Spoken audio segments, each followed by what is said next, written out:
So outside of the stimulus, the NDA, and the government potentially shutting down, the date that a lot of us have marked on our calendars is January 6th. And the reason why is because that is the day that the electoral college votes will be officially certified in Congress. And this is the date that we're going to be able to see who's standing with the president and who is not. Right? There's going to be millions of patriots potentially showing up to Washington, D.C., including myself. I plan on going if nothing else comes up, that are going to be there to support the president. Okay. And not only are we there to support the president, we're also there to see those who are not supporting the president. Okay. It's potentially the last fight for the country that we have. So moving into this, I think it's important for me to give you guys an update and to outline what's kind of currently going on and see who plans on standing up and who doesn't. And President Trump has come out more vehemently to continue to fight for this election on Twitter and in private. And we're seeing this all over the news. And Trump is, he's doing what he got to do. But before we get into that, my name is Greg Foreman and you're watching A Black Conservative Perspective. Make sure you like, comment, and subscribe. Most importantly, share A Black Conservative Perspective, aka a leftist worst nightmare. You can also follow me on Twitter at gforemanbcp. Let's get it. All right, guys. So let's take a look at President Trump and his recent tweets regarding how he feel this election is going.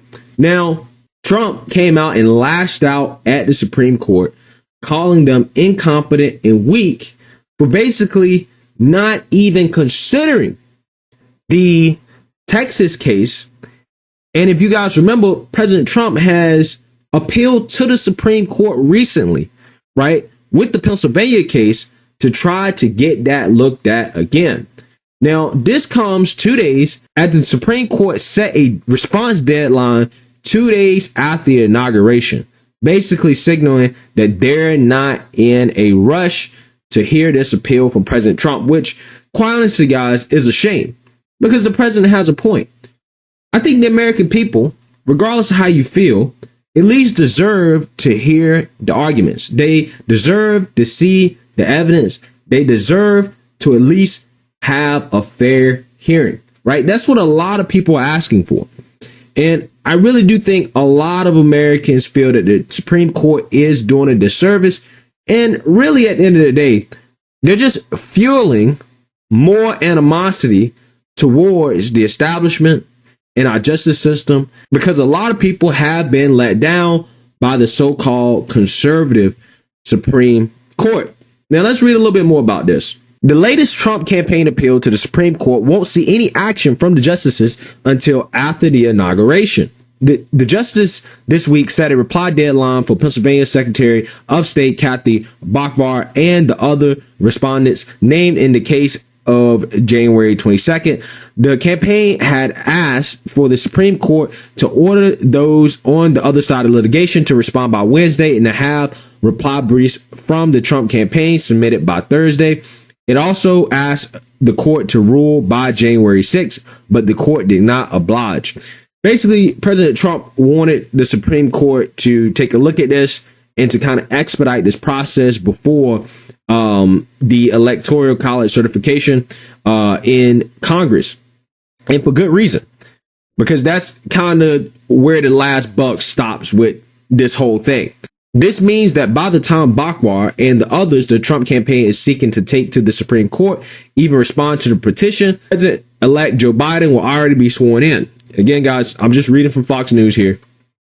At that point, the court would simply decline to hear the case, saying it is moot or impossible for them to resolve at that point. Congress will have already counted electoral votes and certified the next president. That meeting happens on January 6th. The Trump campaign, however, argued in its brief that even inauguration day would not make the court, quote, moot because such issues could happen in the future and therefore the court should resolve them ahead of time.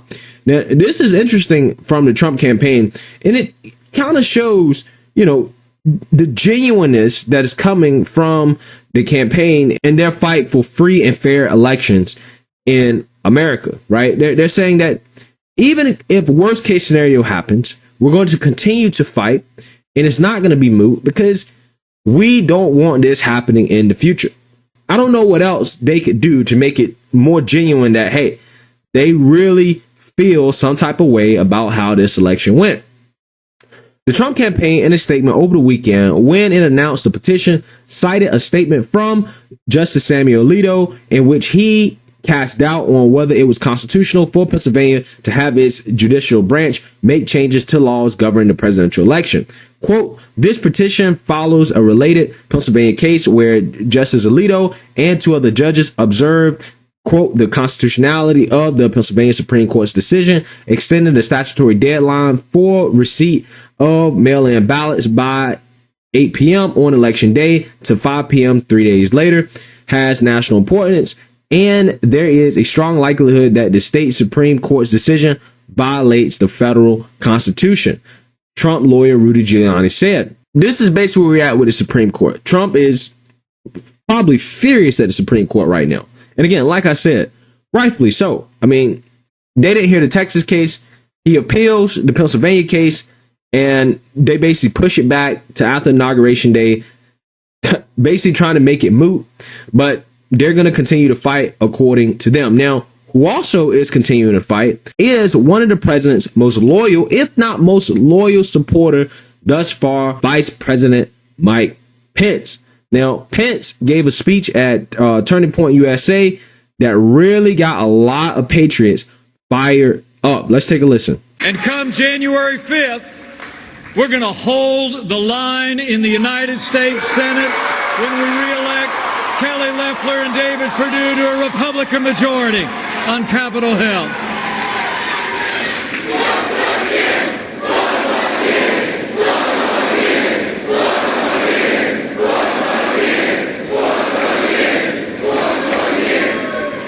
And as our election contest continues. What if I told you you could go back 50?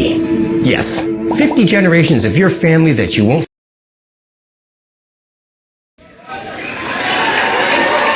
I'll make you a promise.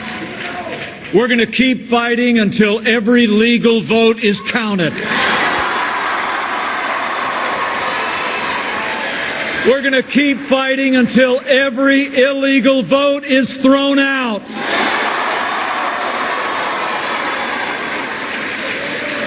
We're going to win Georgia. We're going to save America, and we'll never stop fighting to make America great again.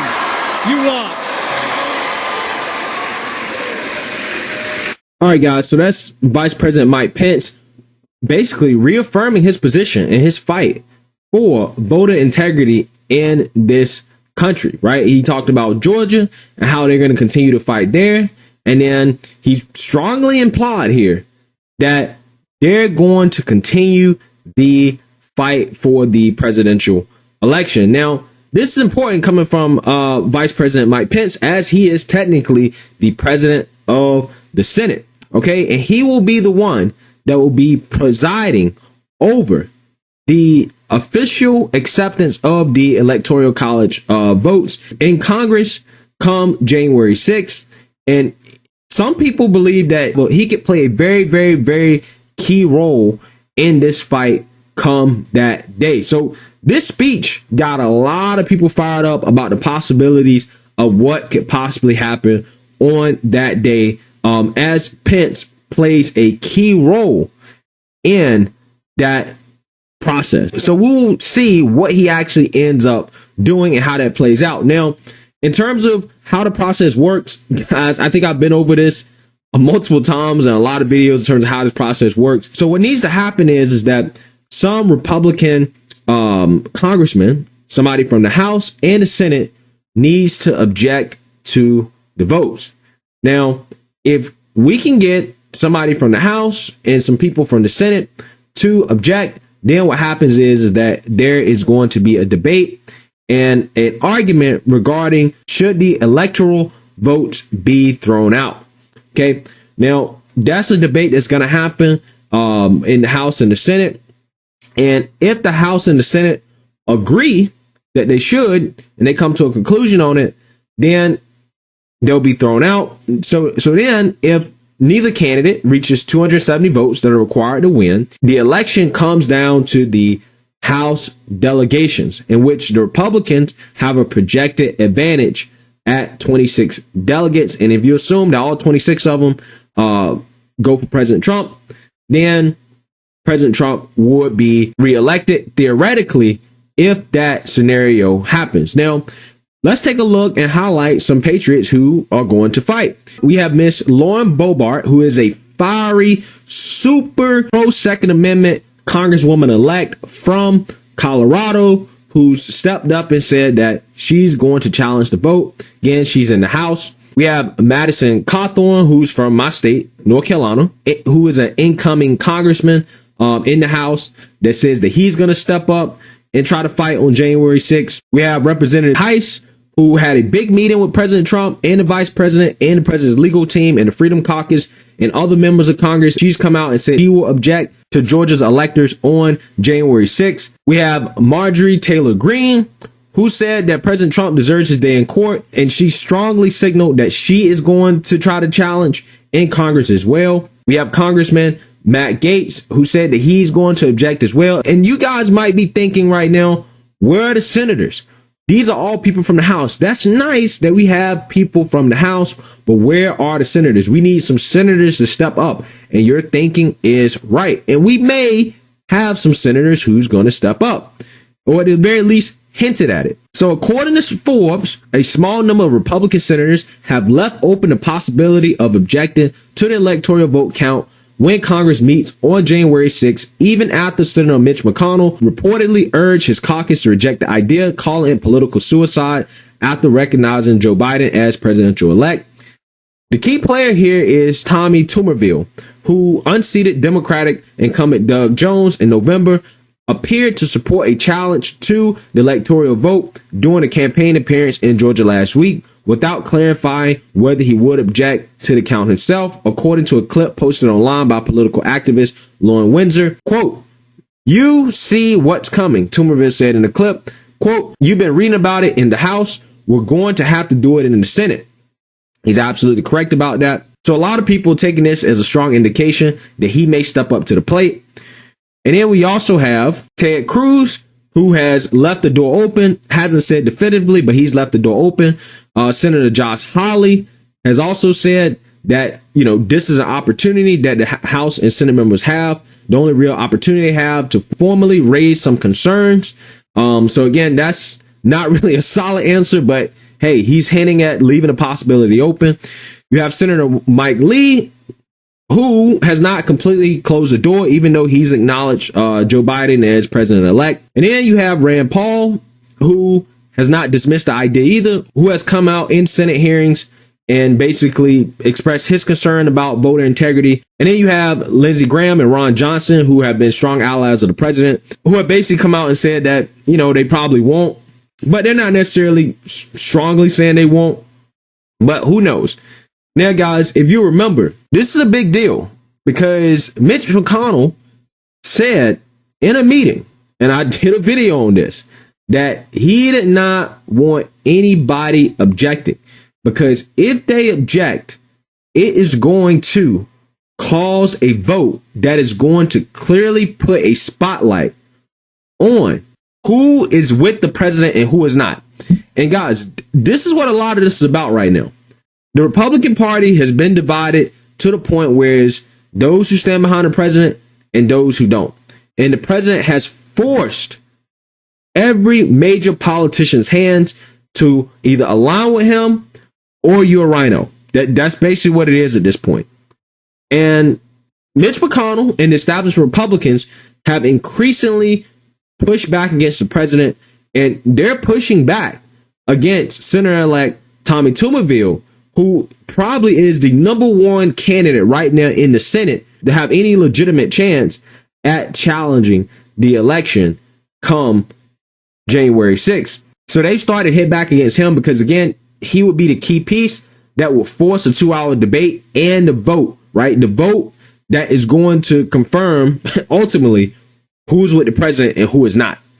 And at this point, I mean, Mitch McConnell's plan of trying to keep this under the rug and not having to come out against the president is completely ruined.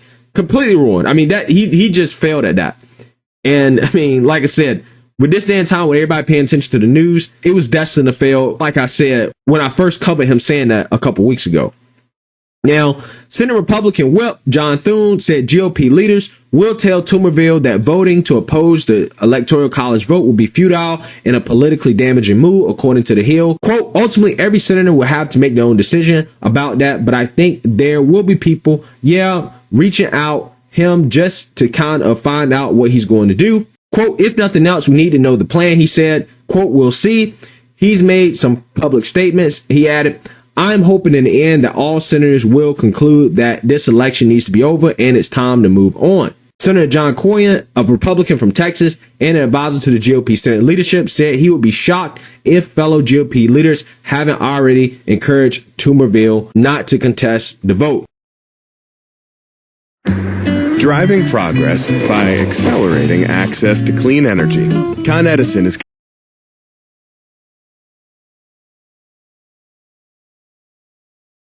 All right, guys. She's the Trump campaign's star witness, and she... What if I told you you could go back 50? Yes, 50 generations of your family that you won't find in... Guys,